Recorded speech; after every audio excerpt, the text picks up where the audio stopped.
It is episode 105 of Decoding Fox News, and I'm your host, Juliet Jeske. Each week, I watch and analyze a whole heck of a lot of Fox News and then break it down.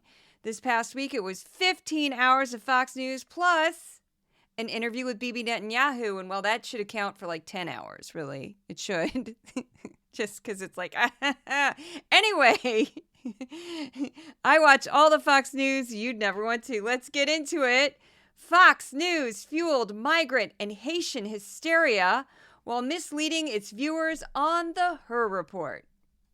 The president describing him as an illegal immigrant during his State of the Union address. And Biden says that he regrets using that word illegal. While many interpret that as an apology, the White House says that is not true. When you say illegal immigration, they pretend to hear legal immigration. The law says illegal. The United States Supreme Court, the last decision it made in Arizona versus the United States, talked about illegal immigrants. And the Immigration and Reform Act talks about illegal aliens. And Title VIII of the USC that you mention all the time, Jesse, mentions illegal alien and illegals 93 times. This guy was illegal.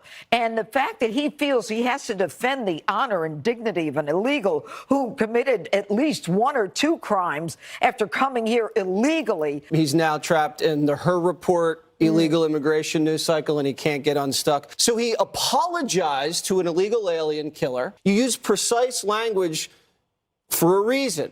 And they are trying to pull the illegality out of border crossing because they want to take the sting out of it. They're there illegally. Like the judge said, when you cross the border, you are committing illegal entry. They shouldn't even be called illegal alien. They should be called an animal.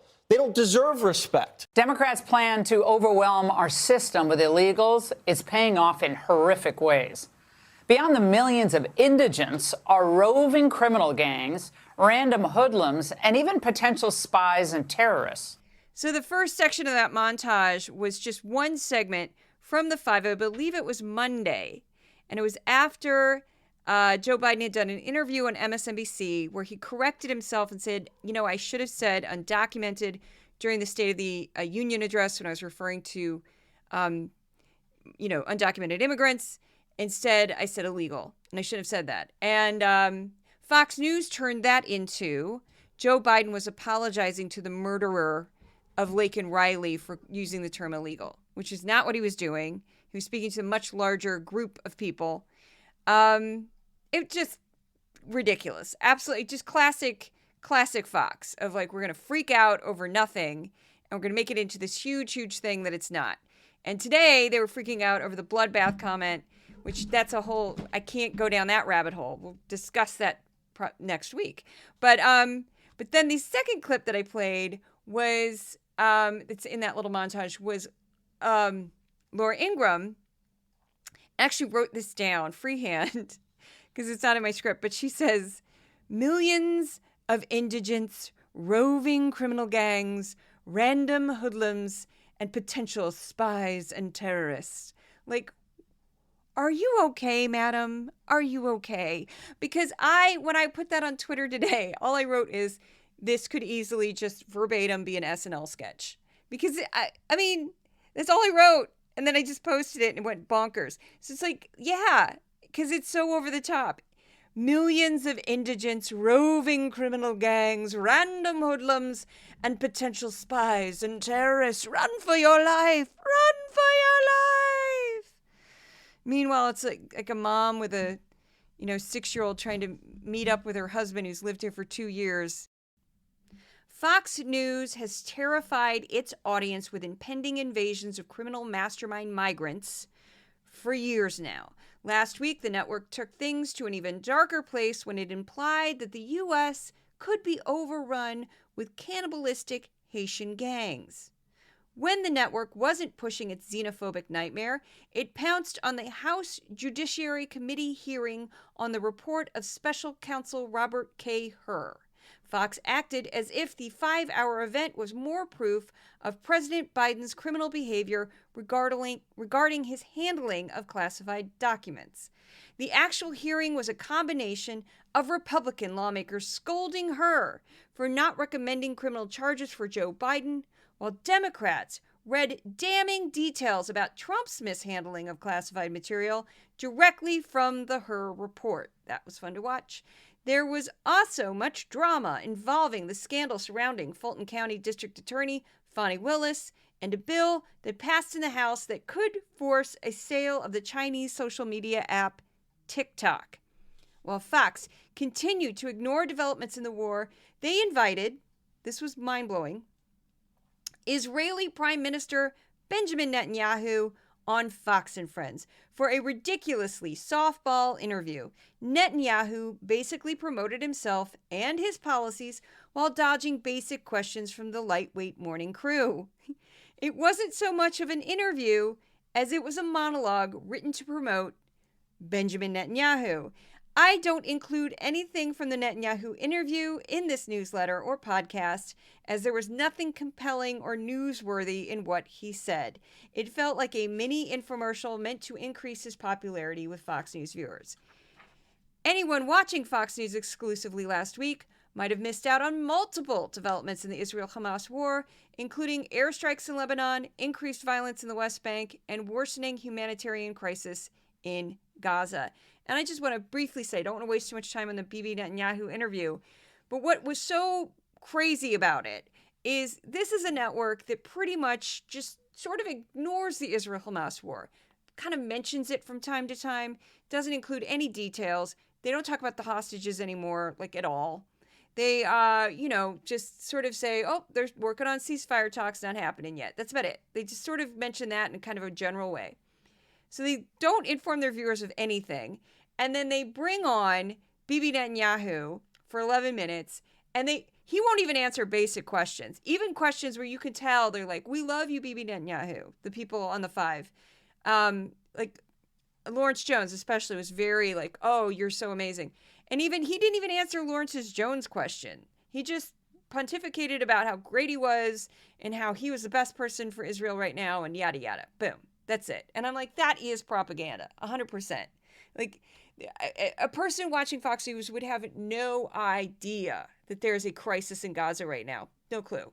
They'd have no idea that the international community is very angry. A lot of the international community is very angry with Israel. They'd have no idea that people inside of Israel don't like Bibi Netanyahu, that there are protests of families of the hostages, that all of this is going on, that this is a complicated mess. They would have no idea. So it was just, I couldn't believe it. I've seen other interviews with him, and he's always like that. He never answers a question. He's just going to say what he's going to say. And he's super slick, super smooth, super quick. And I've seen people who are incredibly good at interviewing people. Just, it's like, what is he? I don't know. He's frustrating. I'll say that. Shows I covered last week were Fox and Friends, the first hour, The Five, and the Ingraham Angle. So this first section is called Laken Riley Every Day. Very sad. On Wednesday, on the Ingraham Angle, Ingraham discussed the murder of Laken Riley, a 22-year-old nursing student who was killed by a Venezuelan immigrant, with Representative Chip Roy of Texas, he's a Republican, and Chad Wolf, a former acting DHS secretary under Trump. We don't even know how many crimes, Chad, have been committed by illegals because they never like to actually give you the information. Right. The immigration detainers are never lodged. Right.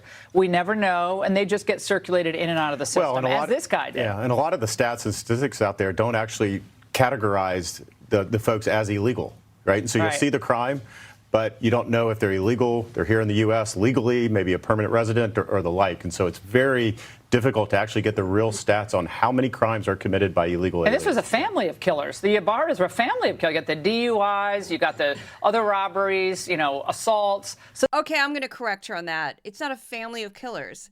I'm not defending the Ibarra family, but it's not a family of killers. His brother's named Diego. The brother of Jose Ibarra was arrested for possessing an illegal visa. According to reporting by ABC, Diego Ibarra was arrested for driving under the influence. That is correct. In September 2023, Ibarra was also arrested twice for shoplifting. That would not be murder. Once on October 2023 and once in December 2023. And he also got into a scuffle with a Border Patrol agent. But there's no evidence that he committed murder. Come on. everybody's a murderer now. Again, probably not a great guy. Probably wouldn't want to hang out with him, but he's not a murderer. This is passed down from, brother to brother here. No question. When we're talking about this, we have this case with Laken Riley's killer, but also a Venezuelan that was engaged with a 2-year-old killed right here in Montgomery County. All over.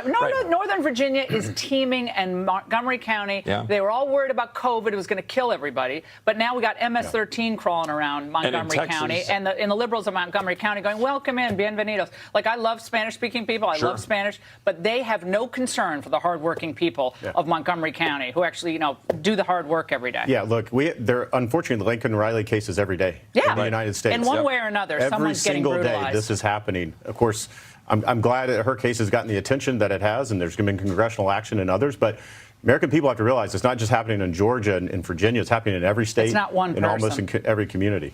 And where we feel it in Texas, right, we've spent $12.5 billion to do what the federal government is supposed to do. And we've dealt with, I think, about almost 500,000 criminals, murders, assaults, rapes, et cetera, by people who are here illegally over the last decade. They want to flip Texas. That ain't happening. Yep. Congressman. So Ingraham manages to get that last line out there. They want to flip Texas, and that ain't happening right at the end. It's sort of like a quick nod to the Great Replacement theory. Because, of course, Migrant immediately can vote in her brain. And, as soon as they come over the border, I'm voting, and I'm voting for Biden. Okay, whatever. So what happened to Laken Riley is a horrific tragedy. But the circumstances surrounding her death are quite rare, and even her father now. And I'm glad that he said this, because of course I can't say this. I have no idea what a family like his would be going through right now, to have something this horrible that is so personal and so incredibly painful blown up so that it's mentioned on the news every single day, and you see your daughter's face on posters. And that really macabre incident where Donald J. Trump signed the poster and was smiling. It's just like, what? But so he was on, Laken Riley's father was on the Today Show, and he said he thought that his daughter's death was being used to score political points. Now, I don't think this is going to stop Fox from constantly saying her name and using her image, because they don't have any shame. But I am glad that he said something, because I was hurting. I thought, this cannot be good for that family. This cannot be good for that family. Because, it's a horrible thing.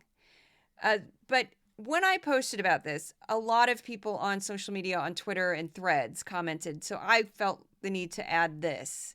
So according to the Violence Policy Center, about 3 women are murdered every day in the United States.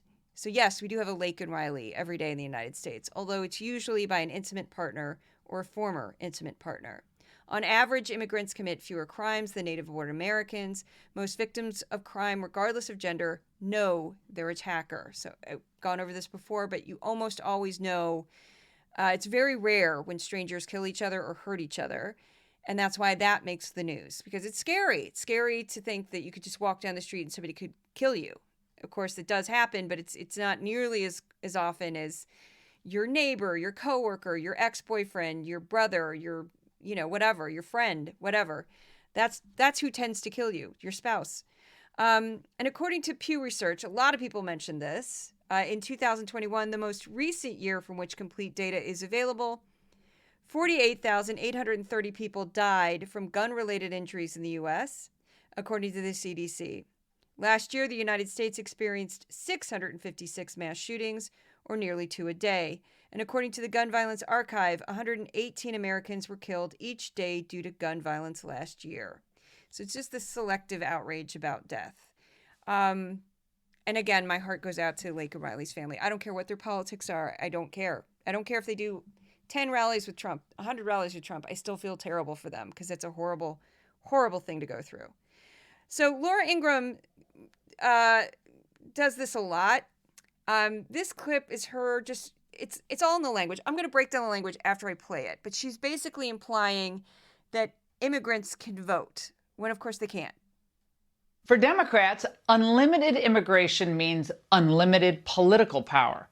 First, they believe illegals are future Democrat voters. Inevitably, some will even try to vote this November, or be encouraged even to vote. And second, illegals are counted in the census, meaning that for all those states like California, Illinois, New York that have been losing population, illegals could stabilize or even add to the representation in those states in Congress. So I'm really going to do a deep dive into her language here, because the more I've watched her, the more I notice that whoever, she probably works with a team. It's probably not her writing everything. It's probably people with her sitting down writing her scripts.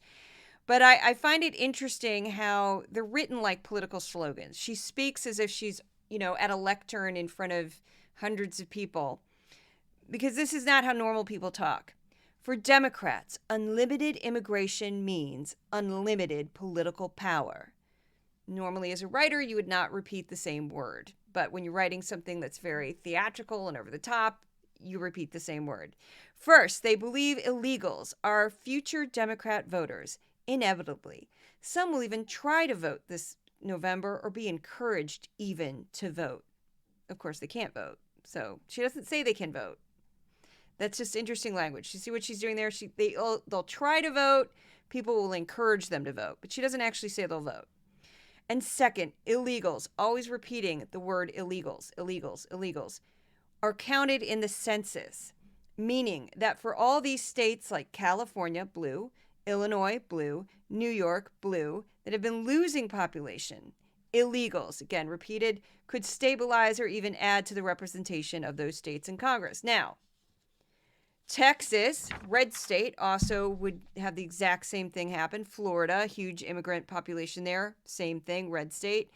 You could probably count Arizona, which is sort of purple, New Mexico, blue state, would also, of course, get increased immigration. And the reason why they do that with the census is to account for, like, if you have an extra, 10,000 people in an area, you need to know that they're there for things like schools and roads and police and all that fun stuff. So that's why they count them in the census, even if they're not legal citizens. So, of course, only citizens are allowed to vote in state and federal elections. In a few cities, non-citizens are allowed to vote in local elections, and that's really scant. It's very rare. In New York, a state appeals court ruled that a law passed in New York City that would allow non-citizens to vote in local elections was unconstitutional. So they struck that down. And I believe it was the city. I'm not sure who actually passed that, because I don't think it was a referendum. But anyway, the path to citizenship. I live in New York. You'd think I'd know. I don't. It doesn't really matter because it got struck down.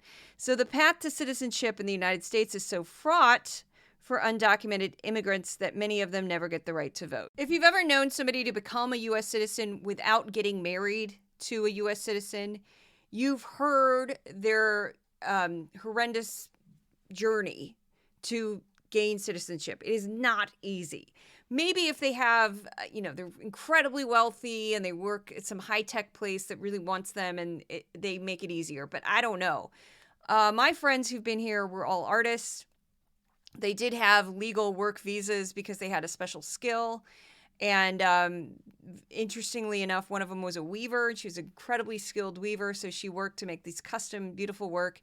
And it took her years. And she was sponsored by her employer. She was here 100% legally. It was an arduous task. She had lawyers. She spent thousands of dollars. There's times she couldn't go home for funerals because it would mess up her visa. It's very, very difficult. So undocumented immigrants go through a much harder time. So anyway, before I get into the next topic, which will include the cannibalistic Haitian gangs, which, hint, hint, they're not cannibalistic. That's just all nonsense. I want to give a shout out to my sponsor, and that sponsor would be the listeners of this podcast and my paid supporters on Patreon. And they are various different levels over at Patreon. For paid subscribers on Substacks, it's $5 a month, or you can do a whole year for $55. There's also like a founding member level that I adore you if you're a founding member. I don't really push that one, but if you want to be a founding member, thank you, thank you, thank you. It's a very humble existence over here at Decoding Fox News. I am not at all wealthy. I also have a Amazon wish list. If you want to donate to that, you can buy, it's mostly cat food right now, cat food.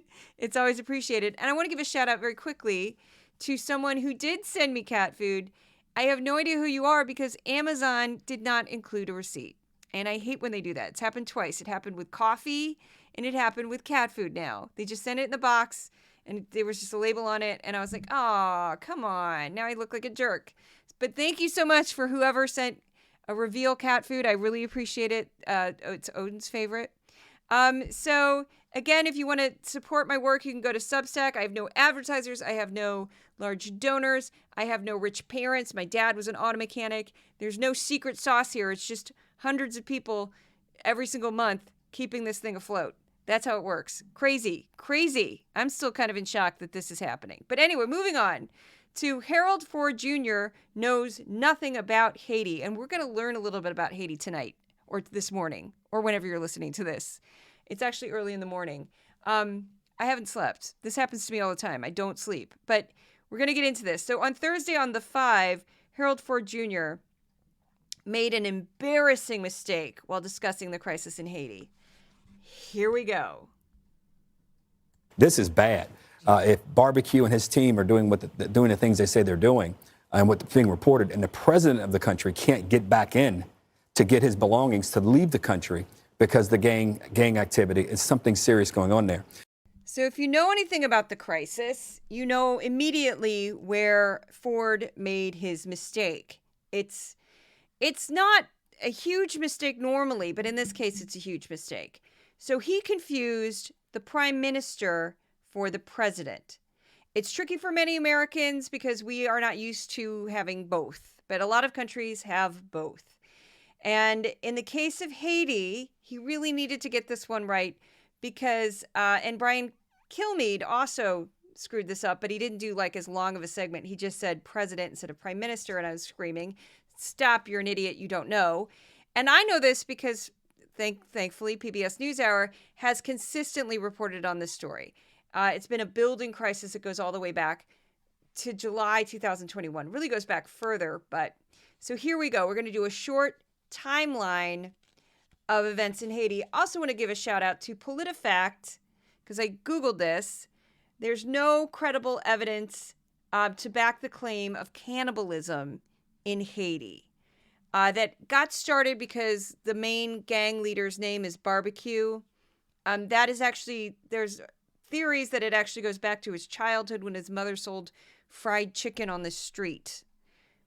And that has nothing to do with him killing people and eating them. But his name is Barbecue. That's his nickname. And that's how the right wing, it got started on Twitter, start calling him a cannibal. That got picked up and it started going. Now, if you have credible evidence that they are cannibals, great, share it with me. PolitiFact, which I trust, has said that there's no credible evidence of cannibalism in Haiti and that this is a frequent smear against a country that gets smeared all the time because voodoo is a dominant religion in Haiti. And I have a whole story about that. I'll share after I get done with this, but because it's funny and involves a cruise ship. It involves, anyway. So a short timeline of the events in Haiti. The story's a little complicated and includes a lot of people, but I think it's important to show kind of what happened, to show kind of the chaos, to demonstrate how something like this could happen. So the last election in Haiti was held in November 2016. This man named Jovenel Moïse was elected as president to a 5-year term in Haiti. Now, there's a dispute over who won the election, so he doesn't actually assume the presidency until February 2017. And that's an important detail. So February 2021, it's at the end of his term. Moïse argues, you know what? You delayed my presidency. I get to stay in office a little bit longer. So he just says, I'm not leaving. His opponents say that the Supreme Court judge, Joseph Massine Jean-Louis, was interim president. He doesn't care. He ignores them. July 5th, 2021, Moïse appoints this man named Ariel Henry as the next prime minister. 2 days later, Moïse is assassinated in his home. His wife ends up being implicated in his murder along with Colombian nationals and U.S. citizens. However, there's some people that think the man that he just appointed as prime minister may have played a role. We don't know. No one really knows. Ariel Henry, the man he just appointed as prime minister, has not yet sworn in when Moïse was murdered. So Now there's debate of who's the prime minister, both of which are appointed.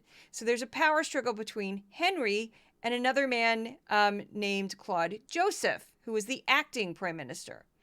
The international community says, you know what, we're going to back Henry, as does the United States. Henry assumes power, and then he does absolutely nothing. So he just says, I'm the prime minister. He kind of lets the government fall apart. No new elections, keeps delaying them. We need stability before we have an election. The longer he waits, the worse things get in Haiti. So the gangs completely take over. They ransack government buildings. They open up prisons. They let prisoners out. It's complete and utter chaos.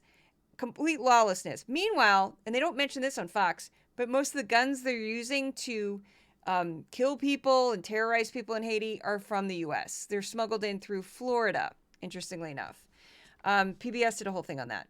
So Henry concocts this plan with the UN that they're going to use Kenyan multinational police force from Kenya is going to come in and like make peace in Haiti. Not sure how that's going to work, but that's what he comes up with.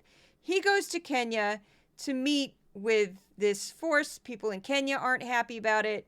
He comes back. He flies back to come back to Haiti, finds out that the gangs have taken over the airport. He can't get in. So he says, I'm going to Puerto Rico instead. And that's where he is today. March 12th, my birthday, oddly, he decides, I am going to resign as prime minister. March 13th, the U.S. State Department says, if you're an American citizen and you're in Haiti, get out now. So that's where we're at. And that's how Harold Ford Jr. spoke of it. Number one, he called the prime minister the president. The president's been dead since 2021. And then he acts like, well, he just needs to go back and get his things. No, he was terrible. He was horribly unpopular. He was not elected. He did nothing when he was prime minister. And the entire country descended into chaos.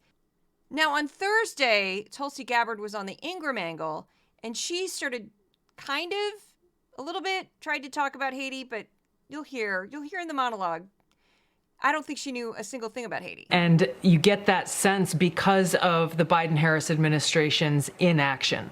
Their inaction in this is, in fact, their action. It's part of this conscious effort to continue their open border policy, letting anyone and everyone illegally come across our borders, which when you really look hard at what they're doing, they're engaging in a criminal enterprise, aiding and abetting many of these human trafficking cartels and other groups, as we're seeing now come recently with the FBI recognizing that they're ISIS-connected individuals running human trafficking operations at our borders.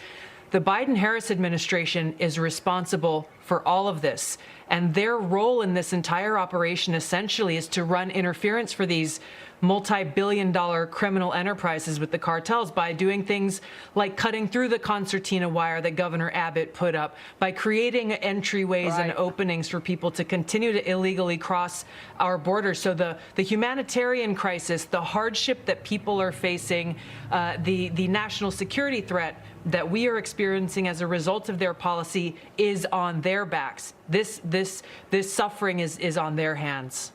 So what I found amusing about that clip, and I do kind of find that amusing, is Tulsi Gabbard comes across as a student trying to do an oral book report who had not read the book.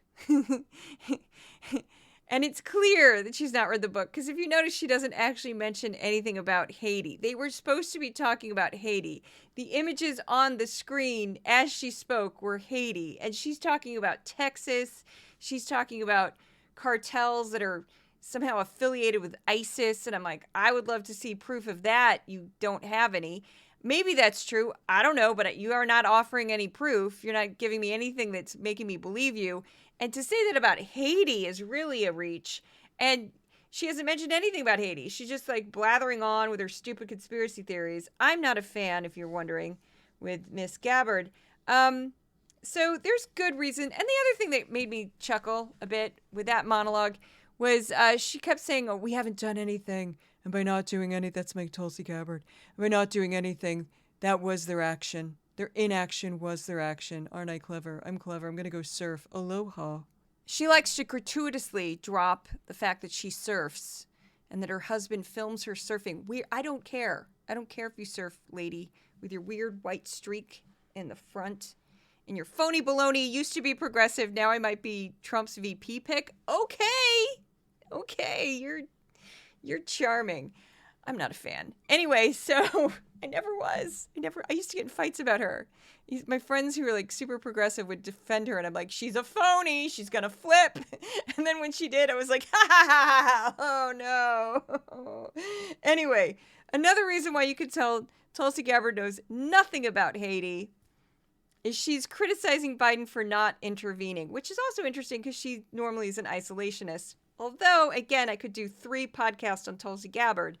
If you look into everything she said about various conflicts, people will always say, oh, she's anti-war. She's selectively anti-war. Trust me on that one. I can't waste too much time on that. But so she goes on about the fact that Biden is not doing anything in Haiti. There's very, very, very good reasons why the U.S. is not intervening in Haiti, and that's because we have a terrible, terrible track record with that country. The UN does as well. So the UN in 2005 sent peacemakers to quell unrest in Haiti, and they were accused of widespread sexual assault along with some massacres. And then about a decade ago, more UN peacemakers came to Haiti to help out. They came from Nepal, and they spread cholera all throughout Haiti, and about 10,000 people died. So not good. And the problem that the U.S. has, I don't have too much time to spend on this, but basically Haiti's been a chaotic mess full of corruption and violence, and we will have, from time to time, we go, well, this guy, he's going to do it. He's going to pull the country out of this. Let's back him. And then basically what happens is that person steals a bunch of money from Haiti and flees to another country or kills a bunch of people. Yay. It's been bad. It's been very, very bad. And then there were other things where the U.S. tried to, we initiated policies that hurt the Haitian people and abuse the Haitian people. It's just been bad. We just need to leave them alone. So that's why we have left them alone. But now they're at a crisis point that I don't know what to do. I have no idea what's going to happen. But I don't criticize Biden in the least for not intervening, because again, I have hyperlinks in the newsletter to some great articles on the Washington Post that go into great detail. You can go all the way back to the Haitian Revolution in the 18th century to really see where this mess started. It's just been bad for so long there. And every time I think of Haiti, this is just a weird side, goofy story that I have about when I was married. I worked on a cruise ship. I'm not going to say the name of the company of the cruise ship because I don't want anybody suing me. But I worked for a cruise ship that had a resort area, as it were, that technically was on Haiti, but they had a lease with Haiti. And so it was part of the cruise package. Like, we docked at other places, but one of the docks was, they called it Hispaniola. That's what they named it. And of course, Hispaniola doesn't exist anymore. That is the island that is Haiti and the Dominican Republic. And the cruise ship owned a little piece of land that was technically Haiti, but they controlled it. The cruise ship company did. And so when you got off, the food was a cruise ship, and all the activities were cruise ship related with cruise ship staff. And you didn't really see Haiti at all. There was like a wall even. So, but they didn't own it. They were going to give it back. It was a lease. Anyway, so my ex and I were performers on a cruise ship, and we were like funny people. And we did stilts, and we interacted with children, and we did a bunch of like goofy stuff on stage, a lot of improv where we just like riff and wear outrageous costumes. I tended to wear big wigs because I kind of like being non-discoverable when I wasn't performing, because on a cruise ship you're sort of trapped with the same people all the time, which is not great. And my ex-husband like loves attention, so he would wear these big round glasses that he would wear on stage when he had normal glasses, but he'd wear the big stage ones all the time so people would recognize him. I don't know if he did or not, but he wore the stupid glasses all the time, and so people constantly recognized him. And so they'd run up to him and go, "Oh, you're the funny people." So there was one time when we were in like a cafe area, and this family like found us, and we were chatting for a minute. And before we knew it, the conversation goes right off the rails. And it started about like they were from Tennessee and they seemed like nice people. And then all of a sudden the woman just goes, "You know what? If I knew that this went on the brochure in the package, they said one of the ports was Hispaniola. And if I knew that that was Haiti, I never would have purchased this cruise, never would have signed up. Never. Oh, no. God is my witness. Wouldn't have done it. And I'm like, why? Really? I thought it was cute. I thought it was nice. It was, it's fun. And she's just like, no, it's because of the voodoo. And I was like, are you serious? Like, I'm trying to, like, hold it in. And I'm like, really? She's like, the voodoo. They practice voodoo in Haiti. And those spirits are going to come and I'm surprised they're not on this boat. They might be on this boat right now. The spirits from the voodoo. And I'm like, ma'am, I don't think there's anything here. It's just another religion. It's based in Christianity. There's some Christianity. It's part of the root of voodoo. I wouldn't worry about voodoo. We're good. She's like, it's voodoo. And then my ex-husband's just sitting there like, as this woman just keeps talking about voodoo and spirits and devil worshiping. And I'm like, it's not devil worshiping. She's like, it's devil worshiping. And I don't really want to get in a fight with this woman because we're like stuck on a cruise ship with them. And so I'm just like mildly pushing back against her overwhelming bigotry. Because like, I honestly don't care what religion somebody practices. If it works for them, go for it. As long as you're not pushing it on me. I don't care. In voodoo, they're not pushing it on you. They don't care. They're just like, oh, look, it's people from a cruise ship. And it's like, they don't care, lady. Trust me, they don't care. And she was like, oh my goodness. So she became like the voodoo lady from then on out. And because you're stuck on a cruise ship. When my ex and I would see this family, we'd just like run. Because I'm like, I can't go through that again. I can't. So that's my Haiti story. I loved Haiti. I thought it was great. I had no problems with Haiti. Again, we weren't really on Haiti. We were, but we weren't. And I had zero issue with Haiti. There was Haitians who worked on the ship. I used to work in Flatbush. I used to live in Flatbush in a neighborhood in Brooklyn that has a lot of Haitians. Never had a problem with Haitian people. But that woman on the cruise ship with her voodoo. And that, as a joke, I would just say that as I'd kind of go into character. And I'd go, they had voodoo. I thought it was Hispaniola. It was voodoo. Like, okay. Read a book, lady. Read a book. Anyway, next up, Anzi Einhart. I hope nobody unsubscribes because I'm making fun of this woman. I'm making fun of the woman. I don't hate voodoo's lovely. If you practice voodoo, it's lovely. I have zero problems with voodoo. And I guess this woman would also have an issue if she went to New Orleans because you'll see it there too, lady. You'll see it there too. So anyway, the next up is Anzi Einhart talking about the House hearing on the Hur report. Now, the Hur report, again, if you are not acquainted yet, the special counsel who's supposed to investigate Biden for his handling or mishandling of classified documents, they spent millions of dollars on this, looked at millions of documents, yada, yada, yada, and they were like, yeah, he's fine. We're not going to charge him with anything. And they said basically a jury wouldn't convict him because he would come across as a sympathetic old man with a poor memory. And Fox has turned that into he's a feeble-minded idiot who can't function. That's what Fox has turned this into. So I watched all 5 hours of this hearing. I made a short version of it I called it Best of the Democrats for the paid subscribers. And I went through the whole thing, watched the whole thing. And it was basically like Republicans were like, half of the Republicans just chewed him out for not charging Biden criminally. The other half were like, you're amazing and I love you and you're great and you're great. What? And they would just talk about nonsense. And then the Democrats were like, page 11. Okay, let's read this aloud, shall we? What did you say about Trump? So this is Anzi Einhart talking about it and then a clip from the actual hearing. I never used the word exonerate in the report. It's my time. Right. It is my time. I'm going to speak. Here's some of the highlights that I took away with. The law has to be applied fairly, right? They're doing this to Biden. They're saying that he willfully took the information, but we're not going to charge him. Right. Donald Trump, they're saying willfully took the information, but we are going to charge him. So there's Einhart claiming there's a double standard. Now the next clip we're going to hear is Hur himself, and he's going to be talking back and forth with Representative Madeline Dean, a Democrat from Pennsylvania. But unlike the evidence involving Mr. Biden, the allegations set forth in the indictment of Mr. Trump, if proven, would present serious aggravating facts. Keep going. Congresswoman, I'm happy to have you read the words in my report. Well, it's your report, so I think it actually is more fitting that you read those. Most notably, after being given multiple chances to return classified documents and avoid prosecution, Mr. Trump allegedly did the opposite. Keep going. According to the indictment, he not only refused to return the documents for many months, but he also obstructed justice by enlisting others to destroy evidence and then to lie about it. You may stop there. Thank you. You mentioned the indictment against Mr. Trump for mishandling sensitive classified national security information. That indictment says at the end of his presidency, Mr. Trump himself ordered that boxes containing classified materials go to Mar-a-Lago, where he hosted tens of thousands of guests. Then he kept these sensitive materials carelessly about the property, as you can see here.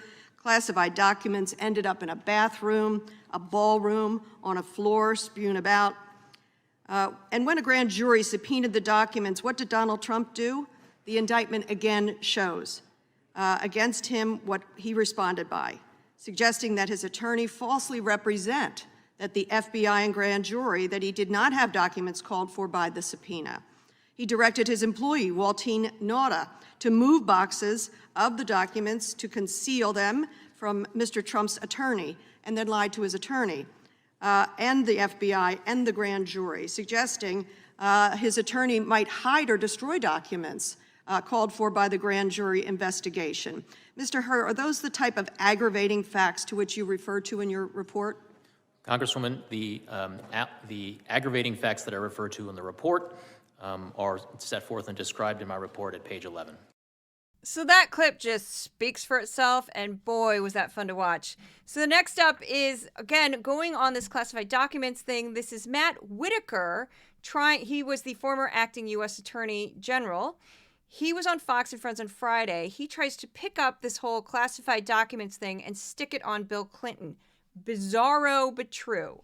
Not the tapes that were found in Bill Clinton's sock drawer were even classified or not. They just determined that those were personal, and therefore Bill Clinton didn't need to turn them over. This is, I think a very clear argument is this is the first time that a president's decision on whether it's presidential or personal records has ever been questioned by the archives and then referred to the FBI and then raided at his home. So this is the first time, Brian. It's very concerning. What do you expect?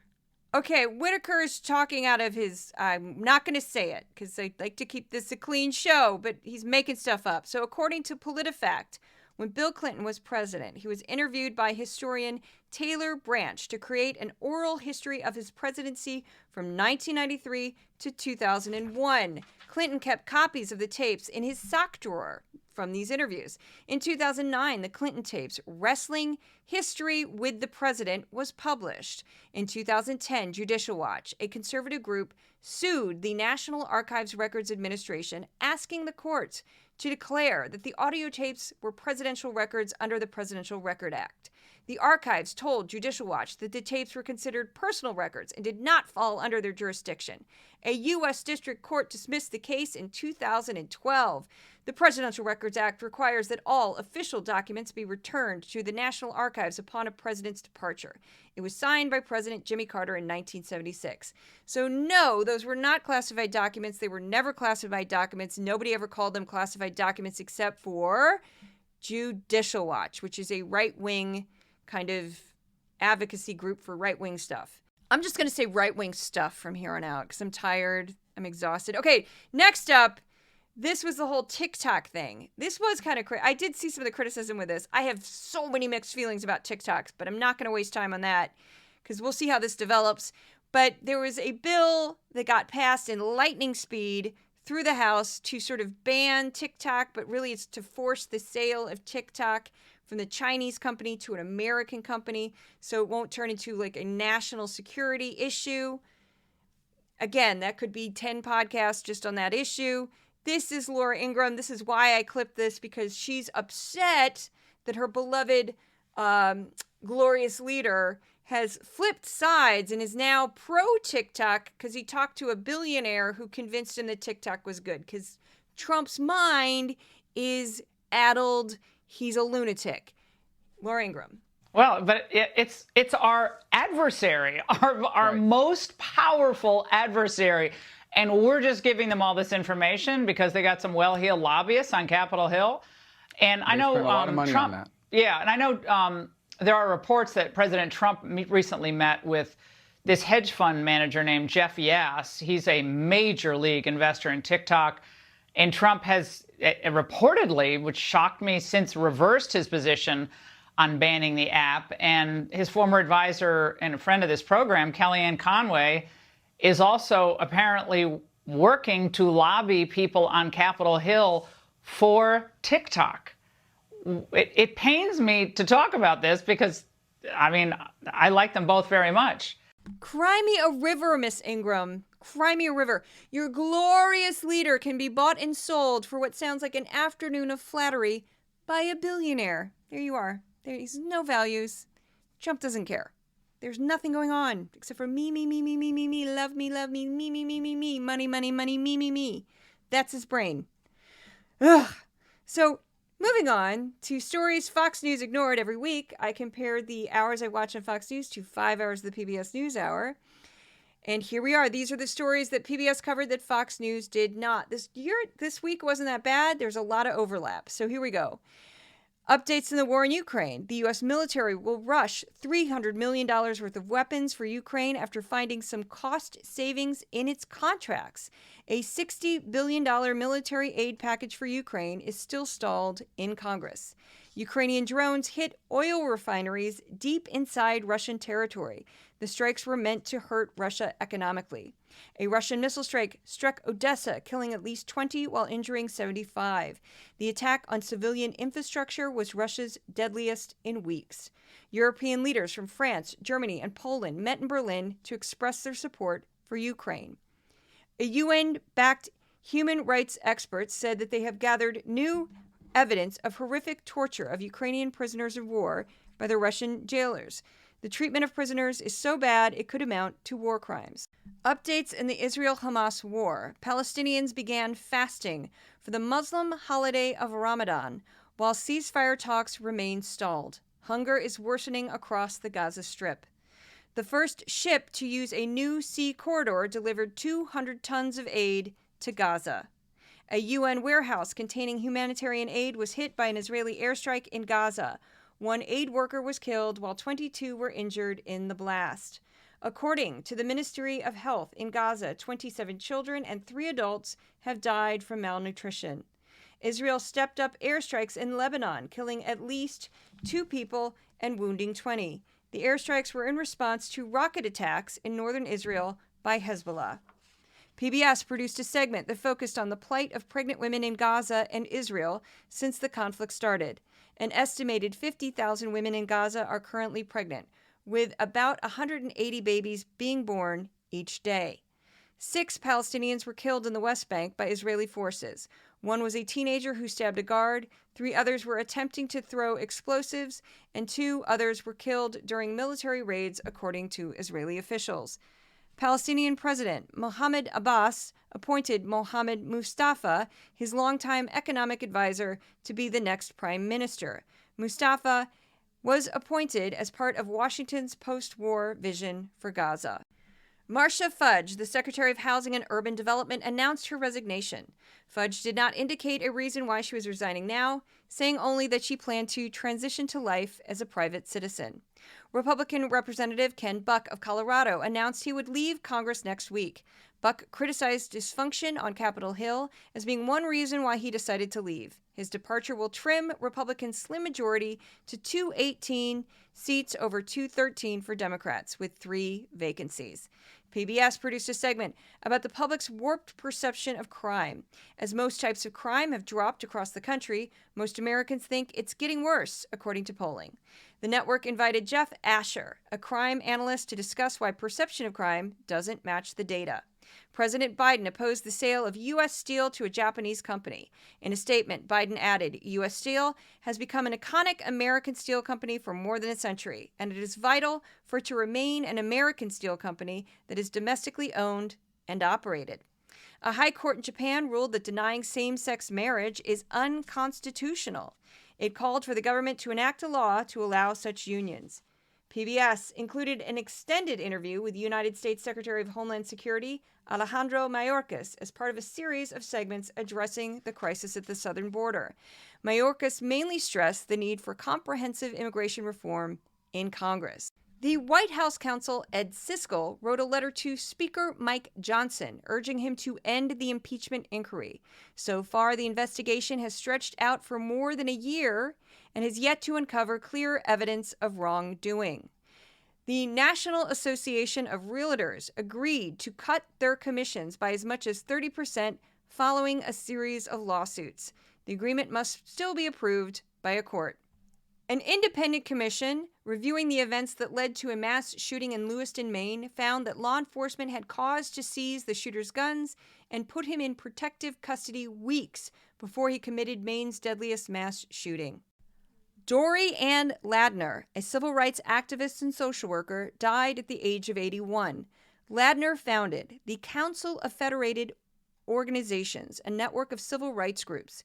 She was also arrested as part of a Woolworth lunch counter protest. She narrowly escaped a bombing while directing an SNCC project, and she organized countless voter registration drives. She was also an organizer of the Integrated Mississippi Freedom Democratic Party, which challenged the then all-white state Democratic delegates to the party's national convention in 1964. That woman had quite a life. Sad to lose her. I was amazed by. I could have kept writing. I just only have so much space. But I looked her up and I was like, whoa.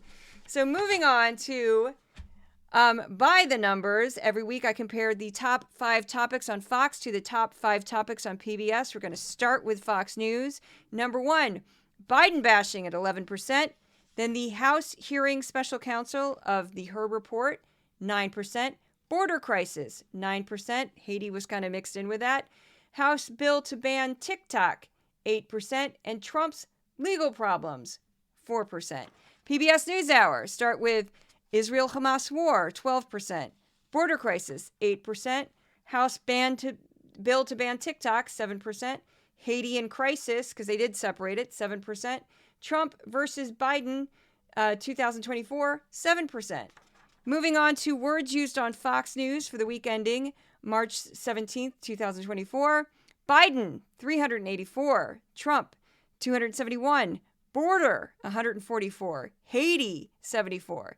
China, 64. Crime, 61. Israel, 30. Ukraine, 22. Hunter, 15. Inflation, 12. Economy, 12. Fani Willis, 9. Lawfare, 8. Iran, 2. Ilhan Omar, 2. AOC, 0. It does happen every now and then. I always sing when she's not. It's something I do. So if you'd like to see more of Decoding Fox News, you can go to X, formerly known as Twitter. I'm just going to call it Twitter. Threads, Instagram, TikTok, even though I kind of hate TikTok. YouTube. YouTube is my name, Juliet Jeske. Facebook is my name, Juliet Jeske. I'm on all these platforms. I post constantly, especially on Twitter and Threads. And that's it. If you want to become a paid subscriber for Decoding Fox News, you'll be helping me immensely because I'm kind of at a survival wage right now. You can go to my Substack for Decoding Fox News, Patreon for Decoding Fox News, and my podcast mascots, Odin and Thor, send their love. And I will see you at the next podcast. Hopefully no bonus ones this week because I will drop dead. I'm half kidding. I don't mean to joke about my own death, but I've been pushing it lately. See you at the next podcast.